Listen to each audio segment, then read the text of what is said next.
নমস্কার বন্ধুরা, আমি আবার নতুন উদ্যমে ইউটিউবে ভিডিও পোস্ট করতে শুরু করেছি। আমি চাইবো আপনারা সবাই আমাকে আশীর্বাদ করবেন আর আমার ভিডিওগুলো দেখবেন। গরম ভাতের সঙ্গে হাতে মাখা পাবদা মাছের এইরকম বাটি চচ্চড়ি পেলে আর কিছু লাগবে না। সবার প্রথমে বাটিতে একটু ঈষদুষ্ণ গরম জল নিয়ে নিয়েছি। তারপর এখানে যেটা ইনস্ট্যান্ট সর্ষে পোস্ত পাউডারটা আছে, সেই পাউডারটা আমি গরম জলে মিশিয়ে নেব। আমি এখানে 3 চামচ দিচ্ছি। আপনারা যতগুলো মাছ রান্না করছেন সেই হিসেবে পাউডারটা দেবেন। আমাদের যখন খুব তাড়াহুড়ো থাকে তখন এইরকম জিনিসগুলো খুব কাজে লাগে। আর 1 পিঞ্চ নুন দিলাম। এটা দিয়ে ভালো করে মিক্স করে এটা 10 মিনিটের জন্য সাইডে রেখে দেব। তারপর মাছটার অন্য প্রিপারেশন করব। আমি এখানে 6টা পাবদা মাছ নিয়ে নিয়েছি। দেখুন পাবদাগুলোর মধ্যে কিন্তু ডিমও আছে। এবার এই পাবদা মাছটা ম্যারিনেট করব। প্রথমে দেব নুন, হলুদ গুঁড়ো, 1 চামচ সর্ষের তেল। আমি যেহেতু এখানে কাঁচা মাছ রান্না করছি সেই জন্য একটু লেবুর রস দেব। তাহলে রান্না করার পরে অনেকে পাবদা মাছে আষ্টে গন্ধ লাগে, সেই গন্ধটা লাগবে না। এবার মাছগুলো ভালো করে হাত দিয়ে মাখতে হবে। সব কটা মাছে সুন্দর করে মশলাটা মাখিয়ে নেব। আমার আজকে হাতে খুব অল্প সময়, কর্তামশাই তাড়াতাড়ি খেয়ে দিয়ে অফিস যাবে, ঘুম থেকে উঠতেও দেরি হয়ে গেছে। সেই জন্য এরকম যদি একটা মাছের রেসিপি বানিয়ে নেওয়া যায় তাহলে ভাত আর মাছের ঝোল খেয়েই সে অফিস যেতে পারবে। মাছটা সুন্দর করে মাখিয়ে 5 মিনিটের জন্য রেখে দেব। সর্ষে পোস্ত পাউডারটা যেটা আমি গরম জলে ভিজিয়ে রেখেছিলাম, এটা 10 মিনিট হয়ে গেছে। একদম পুরো যেরকম সর্ষে পোস্ত বাটলে যেরকম পেস্টটা সেই রকম খেতে হয় এটা। আপনাদের যদি সময় থাকে তাহলে আপনারা সর্ষে পোস্ত জলের মধ্যে ভিজিয়ে একটু নুন দিয়ে বেটে নেবেন। এবার এটার মধ্যে আমি দেব কালো জিরে, একটা টমেটো পেস্ট করে রেখেছিলাম সেটা দিয়ে দেব, কাঁচা লঙ্কা বাটা, আপনারা যেরকম ঝাল খাবেন সেই হিসেবে দেবেন। আমি এখানে 3টে কাঁচা লঙ্কা পেস্ট করে নিয়েছি। তারপর দেব টক দই, 2 চামচ টক দই দিলাম, ধনে পাতা কুচি দেব। এরপর দেব স্বাদ অনুযায়ী নুন। আমি কিন্তু নুন হলুদ দিয়ে মাছটা ম্যারিনেট করেছিলাম। সর্ষে পাউডারটা ভেজানোর সময় অল্প নুন দিয়েছিলাম। অল্প হলুদ গুঁড়ো দিলাম আর দেব অল্প একটু চিনি। এই সমস্ত উপকরণগুলো ভালো করে মিশিয়ে নেব। এটা হাতে মাখা পাবদা, দারুণ টেস্ট, খুব অল্প সময় দুর্দান্ত একটা রেসিপি বানানো যায়।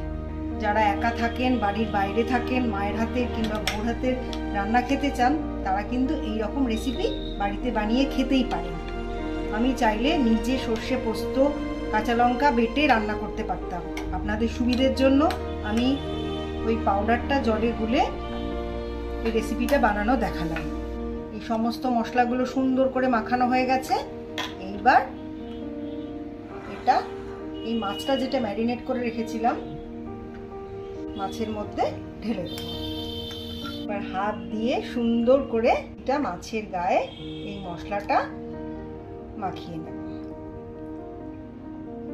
এইটা হলো পাবদা মাছের বাটি চচ্চড়ি। যারা একা একা থাকেন, নিজেরা রান্না করে খান কিংবা হোম ডেলিভারিতে অর্ডার করে খান, এইরকম রেসিপি দেখে মাছ কিনে এনে বাড়িতে বানিয়ে খান না।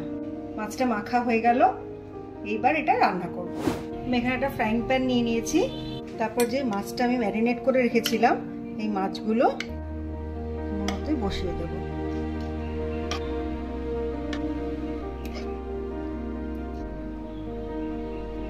তারপর যে মশলাটা আছে এই মশলাটাও উপর থেকে দিয়ে দেব। আমি কিন্তু এখনো ইন্ডাকশনটা অন করিনি।